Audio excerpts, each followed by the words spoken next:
Alexandra Perez, je suis médecin en réanimation pédiatrique. Je suis neuropédiatre et je travaille dans le service de réa pédiatrique. Donc on voulait vous présenter un cas avec le docteur Olexa. Donc c'est l'histoire d'un petit garçon de 9 mois actuellement. Donc c'est un enfant qui, pendant la grossesse avait été marquée par des troubles du rythme qui avaient été visualisés lors des monitorings cardiaques. Il était né à terme, sans problème particulier, avec une très bonne adaptation. Les ECG à la naissance avaient effectivement révélé qu'il y avait des extrasystoles auriculaires. Et les premières échographies cardiaques qui avaient été faites retrouvaient retrouver une communication atrioventriculaire. En fait, c'était pas si simple. En fait, il avait une cardiopathie congénitale complexe avec une discordance atrioventriculaire, une oreillette droite qui était sous le VG et qui recevait la veine cave inférieure, la veine cave supérieure et les retours veineux pulmonaires, et l'oreillette gauche qui était sous le VD, alimentée par les CIA. Il avait un CAV complet, une petite CIV et 2 CIA. Associé à ça, on avait fait une échographie qui retrouvait un situs inversus abdominal.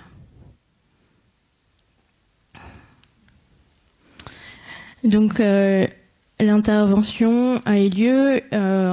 La CEC a été un peu longue parce que c'est surtout au décours de l'intervention qu'on a découvert que la cardiopathie était assez complexe, avec un clampage aortique qui était long également. On a décidé de faire une intervention de démusqué avec un Blaloc.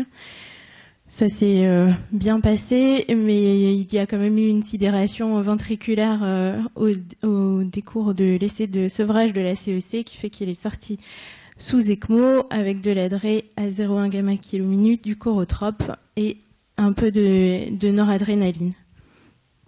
Dans les heures qui ont suivi, l'adrénaline a été maintenue, le chorotrope aussi monté un petit peu, la noradrénaline a été montée jusqu'à 0,4, elle a été maintenue pendant 48 heures. Il était plutôt stable et à J4, on décide de le reprendre pour faire une DCPP. Ça se passe sans complication pendant le geste, se passe sans aucune complication. Il sort sous chorotrope. Il n'a pas d'autres amines. Et puis on décide de faire une cure de lévocimandant pour booster un petit peu ses ventricules qui sont faibles avant de se proposer de sevrage de l'ECMO. À J6, on arrive à sevrer l'ECMO, il sort avec un peu d'adrénaline qui est maintenue pendant 24 heures, le chorotrope également. Il récupère au niveau de sa fonction ventriculaire, on arrive à sevrer les inotropes, il fait un petit syndrome de sevrage. On est plutôt content, on baisse les sédations qui avaient été maintenues pendant tout ce temps, et puis au lever de la sédation, on découvre une hémiplégie droite qui n'était pas... qu'on n'avait pas suspecté jusqu'à présent. On fait un scanner qui retrouve une ischémie fronto-pariétale gauche, sans effet de masse. Et puis, on se pose la question. Le scanner avait été complété par un scanner pulmonaire parce qu'il était un peu oxygénodépendant et qu'on se demandait un peu ce qui se passait de ce côté-là. Et on voit qu'il y a en plus une thrombose de la veine cave supérieure qui va jusque dans l'artère pulmonaire. Donc on décide de le traiter, l'héparine non fractionnée est arrêtée pour mettre du Lovenox en curatif. Quand on revoit l'héparine qui avait été mise en place pendant l'ECMO, on voit que ça avait été un petit peu difficile à équilibrer. Les TCR ratios qui étaient très variables, on avait vraiment eu du mal à équilibrer les choses. Je n'ai pas mis l'anti-DISA, mais ça suivait à peu près les courbes du TCR ratio, avec des doses d'héparine qui avaient varié entre 15 et 25 unités kilo/heure à peu près. Les NIRS avaient été stables entre 50 et 60 pendant tout le temps, on en a parlé. Les Doppler transcrâniens, on n'en a pas fait parce qu'on n'avait aucun signe d'appel. Les ETF, on en avait pas fait de manière systématique non plus, parce qu'il était stable et qu'on n'avait pas de signes d'inquiétude. Donc on avait fait juste une ETF juste avant le scanner quand on a vu l'hémiplégie. Ça avait confirmé l'hyperéchogénicité à gauche.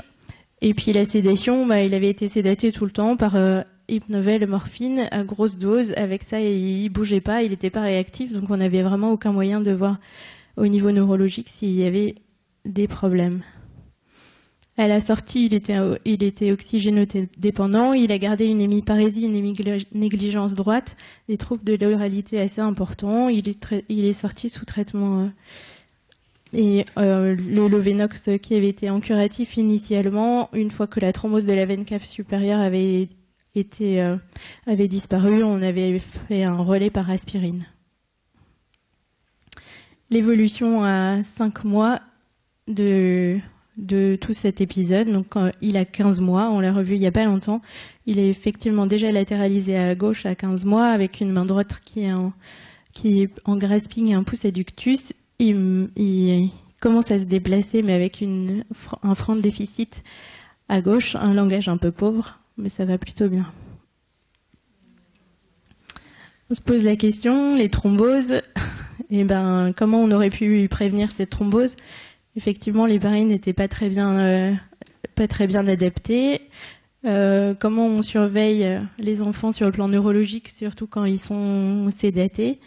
Quels étaient les facteurs de risque chez ce patient? Alors, l'ECMO qui a été quand même longue, 6 jours, une héparine qui n'était pas très bien équilibrée. Il a fait quand même une thrombose veineuse et artérielle. Ça, on se pose un peu des questions.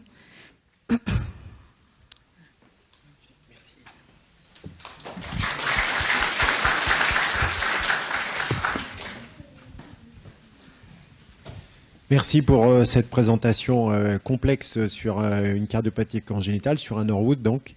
Il faut rajouter en plus de le devenir de ces enfants, c'est qu'une fois l'opération faite du Norwood, il va être désaturé. Et c'est la cyanose jusqu'à l'opération suivante va aggraver toutes les lésions.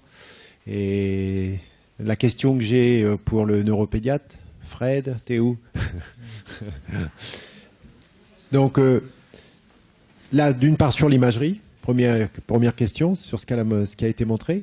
Puis la deuxième, qu'est-ce qu'on peut imaginer comme évolution de ces patients qui, en plus, dans les prises en charge multiples qu'il va y avoir de sa cardiopathie congénitale, vont évoluer avec une cyanose qui ne va pas, j'imagine, améliorer le pronostic neurologique. Là, pour le coup, on est tous les deux neuropédiatres, mais je pense qu'on sera d'accord sur notre réponse. C'est qu'on voit bien que l'imagerie TDM nous aide à faire le diagnostic quand même de ces AVC ischémiques assez sévères. Ça se voit aussi dans la littérature que finalement, déjà que les AVC de nouveau-nés convulsent pas beaucoup, sont pas très symptomatiques et passent souvent inaperçus. Là, en plus, dans les cohortes post-ECMO, ils convulsent encore moins. Alors, certainement parce qu'ils ont des benzodiazépines et les convulsions, c'est 8% finalement de ces AVC ischémiques-là. Donc, on a du mal à en faire le diagnostic et c'est d'où l'intérêt d'une imagerie systématique par la suite. Et par exemple, pour le côté symptomatique, il n'y a que la moitié des patients, petits et grands confondus, qui sont hémiparétiques avant l'imagerie. Ce qui fait qu'effectivement, on a peu d'éléments neurologiques pour dépister ces difficultés neurologiques précocement avant l'imagerie, quoi. Et après, moi, pour le pronostic de ces enfants, je dirais qu'il est bon parce que pour suivre tous les AVC, et quand un neuropédiatre dit qu'un enfant a un bon pronostic, il faut faire attention à ce qu'il veut dire, parce que comme on suit beaucoup d'encéphalopathes, effectivement, tout est relatif. Mais effectivement, grâce à la plasticité cérébrale, tous ces enfants ont un bon pronostic. Et on est tous à dire, Stéphane Chabry à Saint-Étienne, Manuel Kosorotov à Necker, que le pronostic est un peu grévé justement par une population particulière d'enfants qui a certainement un bas débit. Et on n'a pas constitué de cohorte française, et il n'y a pas vraiment de cohorte suivie à long terme dans la littérature de ces patients sous ECMO. On a tous ce sentiment-là que le pronostic est un peu grévé par rapport aux AVC classiques où il y a un bon pronostic de récupération. Je ne sais pas si tu as des choses différentes à dire, mais... Encore une fois, on finit par ce qu'on essaye de faire dans différentes situations et différentes cohortes de malades. Il faudrait avoir des registres et il faudrait avoir des registres à long terme. Alors là, pour le coup, nos cardiopathie congénitales, il faudrait voir, comme l'ont fait certaines études en Amérique du Nord, il faut les revoir à 7 ans, 10 ans plus tard pour réellement évaluer leur performance à ce moment-là.